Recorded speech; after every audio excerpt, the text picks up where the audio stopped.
देखिए भैया, ये एक ओवरी है, कि ये ओवरी है। ओवरी में जो ओवम बनता है, जो ओवम बनता है ना, एक मंथ इधर बनेगा तो अगले मंथ इधर बनेगा।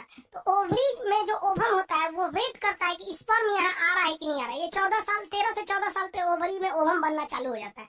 मान लीजिए यहाँ पे ओवम बना और यहाँ से स्पर्म आके निषेचन कर लिया, तो जैसे निषेचन करता है तो यहाँ बच्चा जन्म ले लेता है, तो ये ओवरी से ओवम बनना बंद हो जाता है और मेंस्ट्रुएशन साइकिल रुक जाती है। तो जब कभी किसी महिला का मेंस्ट्रुएशन साइकिल चालू था और रुक गया तो समझ जाइएगा कि वो प्रेग्नेंट हो गई है। समझ में आएगा कि नहीं आएगा? दूसरा देखिए, ये मेंस्ट्रुएशन साइकिल मान लीजिए जनवरी में इधर बना तो फरवरी में इधर बनेगा।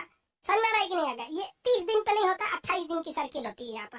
तो जनवरी में इधर बना और यहाँ से कोई स्पर्म नहीं आया। मान लीजिए महिला की शादी ब्याह नहीं हुई थी या फिर उसने कोई सेक्सुअल रिलेशन नहीं बनाया था, तो यहाँ से कोई भी स्पर्म नहीं गया। तब ये 28 दिन बाद ये क्या हो जाएगा? खराब हो जाएगा।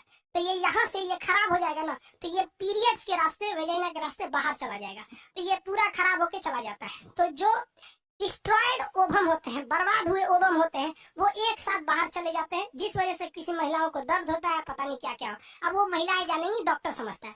तो ये दर्द होता है और ये चला जाता है, तो इसी को कहते हैं पीरियड।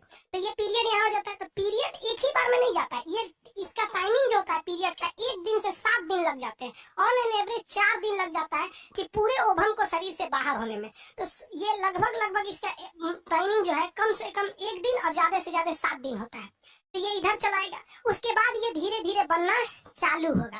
धीरे धीरे क्या होगा? बनना चालू होगा। तो ध्यान दीजिए, सेफ पीरियड किसे कहा जाता है? मेंस्ट्रुएशन साइकिल जो होता है पीरियड, तो पीरियड आने के 1 हफ्ता पहले, मान लीजिए किसी महिला का पीरियड 10 तारीख को आना, तारीख से क्या मतलब है, किसी का पीरियड आने वाला है, तो पीरियड आने के 1 हफ्ता पहले ये वाला सारा चीज खराब हो गया है। अब क्या हो चुके हैं? अब खराब हो गया। अब वहाँ स्पर्म जाएगा भी तो खत्म हो जाएगा, क्योंकि इसका लाइफ स्पैन खत्म हो जाएगा। अब वो धीरे धीरे बाहर आएगा, 1 दिन में तो आएगा नहीं। तो पीरियड जब रहता है, मेंस्ट्रुएशन साइकिल, तो इसके पहले जो 7 दिन होता है, वो 7 दिन में ये केवल खराब हुए ओवम बाहर आते हैं या बाहर आने की तैयारी में रह जाते हैं। तो इस दौरान अगर कोई सेक्सुअल रिलेशन बनाता भी और स्पर्म आ भी जाता है तो प्रेग्नेंट नहीं होगी। और पीरियड आ गया तो पीरियड आने के बाद भी ये तुरंत बन नहीं जाते हैं, ये धीरे धीरे बनते हैं। और 7 दिन जब हो जाता है तब ये आते हैं फॉलोपियन ट्यूब में। यानी पीरियड्स के 7 दिन पहले और 7 दिन के बाद का जो टाइमिंग होता है उसे सेफ जोन माना जाता है। किसी को कोई दिक्कत नहीं है। समझ में आ गया? आगे बढ़ जाए यहाँ पर।